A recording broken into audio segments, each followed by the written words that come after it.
Ngobas, ngobrol bareng ASN.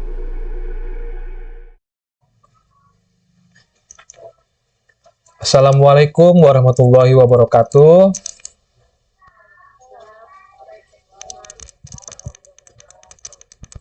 Alhamdulillah di sore hari yang cerah ini kita bisa berkumpul bersama untuk membahas suatu bahasan yang cukup penting.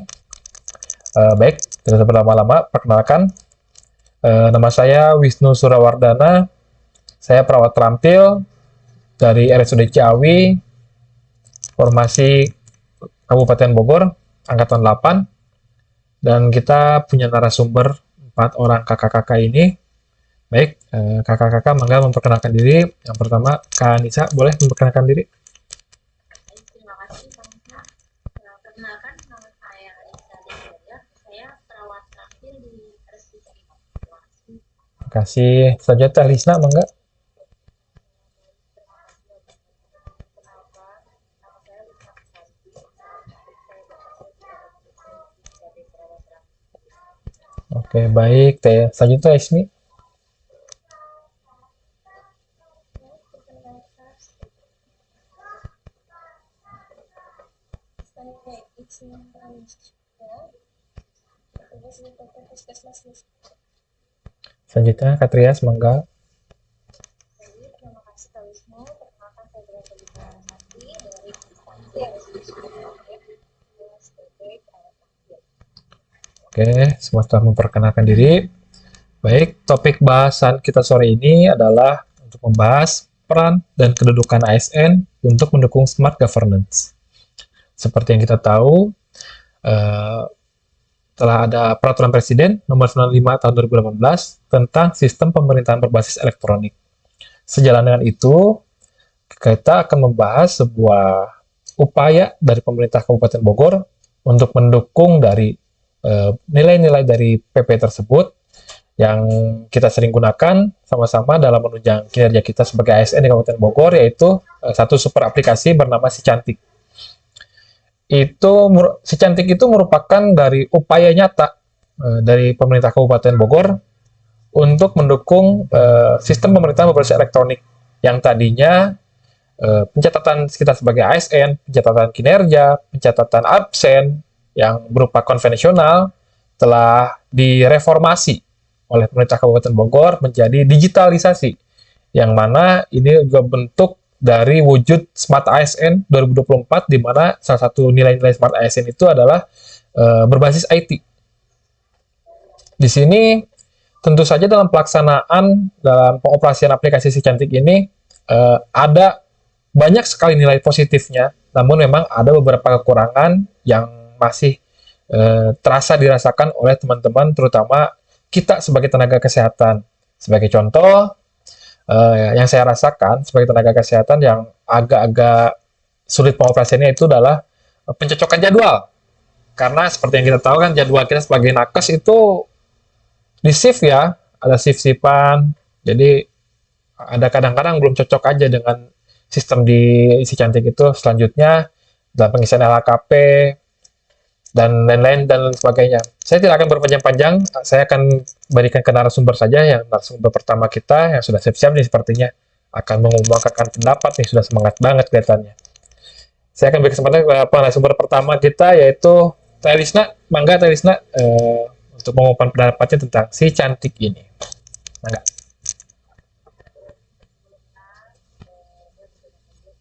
Ausis sebagai moderator atas kesempatan yang diberikan kepada saya. Menurut saya terkait penggunaan Si Cantik ini di tempat saya bekerja, itu di RSUD Cilengsi sudah berjalan dengan baik ya, di mana semua ASN-nya sudah menerapkan penggunaan aplikasi Si Cantik ini. Saya setuju sih dengan adanya aplikasi ini karena bisa menjadi acuan kita para ASN untuk melihat kepentingan masing-masing, terutama dalam hal kedisiplinan waktu ya, absen pertama datang terus pulang juga. Di samping itu untuk melihat juga kejujuran kita dalam hal pelaporan kerja kita tentunya dalam kemudian LHKP itu sendiri. Itu sih kalau menurut saya. Ya, Berarti kalau menurut Teh Lisna ini, si cantik ini bisa mendorong kinerja para ASN ya, yang tadinya mungkin dalam tanda petik stigmanya bisa bersantai-santai. Dengan adanya aplikasi ini akan terpantau lebih real time ya, jadi nggak bisa nih kita curi-curi waktu lagi kayak dulu. Oke, terima kasih ya Teh Lisna untuk pendapatnya bagus sekali. Selanjutnya saya akan beri kesempatan kepada narasumber kedua kita yaitu Teh Anissa. Mangga Teh Anissa. Baik, terima kasih Kak Wisnu. Eh, untuk saya sendiri di Prestige sudah ini ya kita sudah menerapkan apa namanya pengaplikasian cantik ini untuk akses juga LHKP juga FKP gitu. Dan dari cantik ini juga seperti yang tadi Teknisna sampaikan itu sangat bagus ya untuk melihat kinerja kita terus juga melihat disiplin kita gitu. Jadi manajemen ASN di uh, instansi sendiri itu bagaimana juga tersebut dan itu merupakan hal positif juga sebagai upaya kita untuk mewujudkan apa sistem pemerintahan berbasis elektronik yang seperti tadi kami sampaikan. Seperti itu Pak. Terima kasih. Berarti memang eh, peran teknologi ini sangat penting ya dalam mendorong kinerja ASN dan memang sejalan dengan cita-cita Smart ASN 2024 bahwa memang berbasis IT sudah tidak zaman lagi memang untuk konvensional di zaman-zaman kita seperti ini ya. Bagus, Teh Anissa, terima kasih. Selanjutnya ada narasumber kita yang ketiga yaitu Teh Ismi Hanisha. Mangga Teh Ismi, waktunya dipersilahkan. So, kalau untuk di puskesmas biasanya kami saya juga sangat ASN juga melakukan secara dimulai dari absensi masuk dan pulang, lalu melakukan kegiatan LHKP yang sudah sesuai SKP masing-masing profesi, lalu untuk keluarga juga keluarga siswa juga sudah sesuai tidak jalan dan menurut saya dengan adanya aplikasi ini memang ya sangat bermanfaat sekali bagi kita semua ya dalam menjalankan tugas biar apa namanya lebih bertanggung jawab lagi sama kayak teman-teman sebelumnya ya.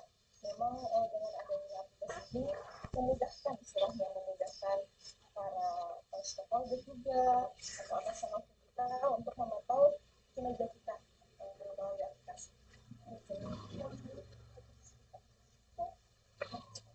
Ya, terima kasih Teh Ismi. Dari pemantauan Teh Ismi memang terasa benar ya.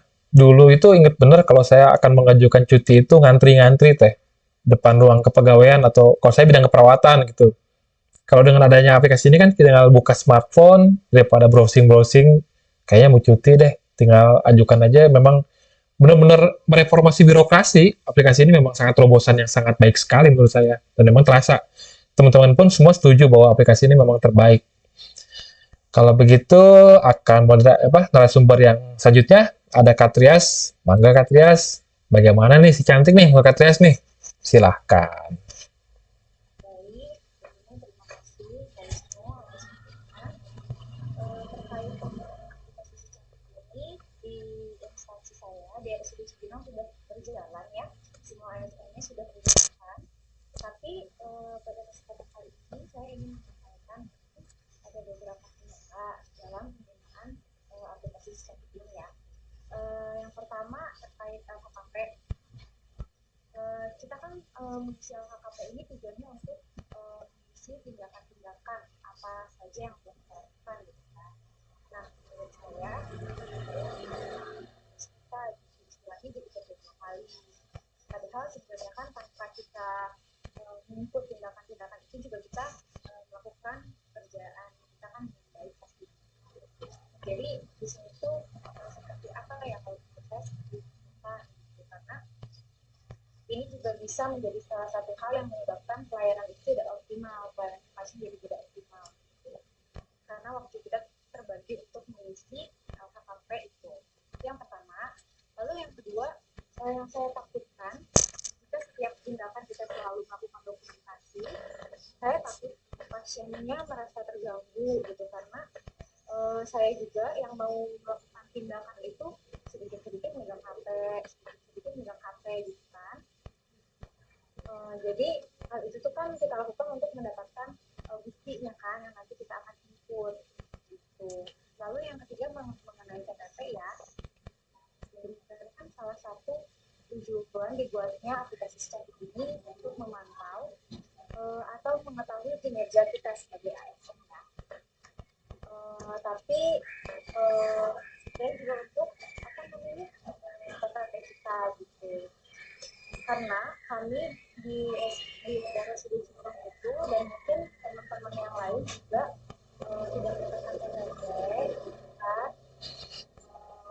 Kalau khusus di daerah Sudut Cipinang itu TPP-nya itu diganti sama Jaspel, padahal kan kalau Jaspel sendiri kan itu udah jadi hak kita ya, beda ya sama TPP gitu. Jadi sebagai ASN itu jadi nggak sepakat gitu kalau buat si LHKP nah itu kepada TPP itu sih.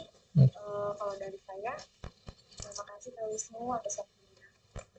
Ya, sama-sama.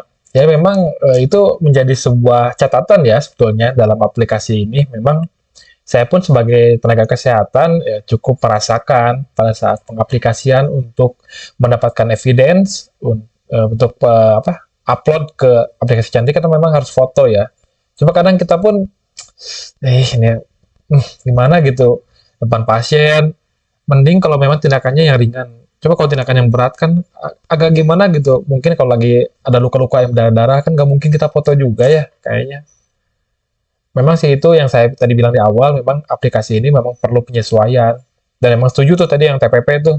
Ya, kita memang harusnya dapet. Cuma kan apa kenyataannya ya, saya juga kurang bisa tahu teknisnya awalnya gimana. Cuma memang ada perbuknya memang untuk Badan Layanan Umum Daerah itu karena mampu mengelola keuangan sendiri, jadi kebijakannya tidak mendapatkan TPP.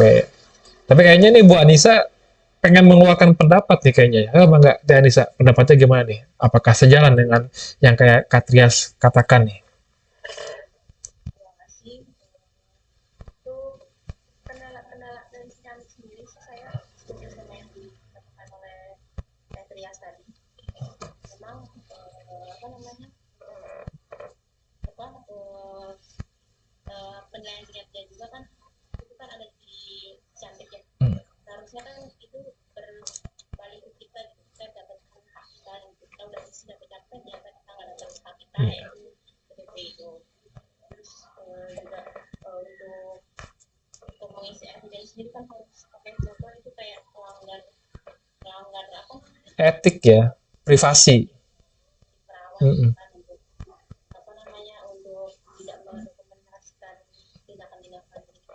Ya, Sama sih kendalanya gitu. Tapi ya ini bagus cuman untuk nakes mungkin kita agak kurang diuntungkan. ya, harus ada modifikasi mungkin ya. Harus ada apa? Jadi memang penting ya nakes yang ada di tingkat birokrasi itu untuk menjembatani hal-hal seperti ini karena kita yang ada di pelayanan itu agak sulit untuk memberikan masukan langsung ke atas itu memang ya. Apalagi tadi tuh prinsip etik saya setuju banget tuh. Kan kita nggak tahu ya di aplikasi ini apakah datanya memang private atau takutnya bocor kan. Itu kan ketahuan ya dari nama kita yang upload terus datanya bocor ke luar kan kayaknya itu ada sedikit prinsip etik yang kita langgar ya. Setuju sih, bagus. Makasih Teh Anissa. Untuk selanjutnya coba nih Kalisna nih ada senyum-senyum aja nih kayaknya punya sedikit pendapat nih kayaknya. Maka Kalisna timpal. Sama halnya dengan yang tadi disampaikan Satria sama saya terkait dengan masalah kita tenaga kesehatan di rumah sakit yang tidak dapat TPP. Nah itu di tempat kerja saya, jadi peran ASN itu kurang memperhatikan dalam hal pengisian tugas LHKP itu karena dengan alasan ya buat apa gitu karena tidak dapat TPP.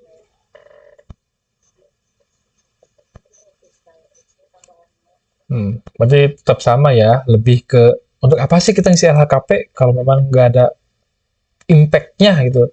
Jadi untuk nakes ini memang perlu ada sedikit modifikasi itu betul, terutama dari peraturannya sendiri. Ya, ini kan sebagai kita bahan diskusi kita, mudah-mudahan ada dari kita yang nanti ke bidang birokrasi kan bisa menyampaikan unek-unek kita ini. Nah, selanjutnya Teh Esmi nih. Bangga Teh Esmi, masih ada waktu, ya bisalah Mangga Resmi untuk memberikan pendapatnya nih. Gimana nih? Apakah ada sama nih pendapatnya kendala-kendalanya kayak kakak-kakak yang lain? Sok mangga Resmi. Nah, kalau untuk sebenarnya sih hampir sama kalau dengan teman-teman yang berada di puskesmas. Kalau untuk PPP mungkin tidak akan ya, padahal kan memang pada salah satu tujuan adanya aplikasi itu untuk jasa penyelenggara pembagian KTP itu sih agak sedikit menurunkan semangat kita untuk mengerjakan aplikasi. Terus kalau spesifikasi ada kata-kata yang bisa mulai kadang untuk mengaplikasikan aplikasi ini kan lupa saya lupa absen apa Karena belum terbiasa ya.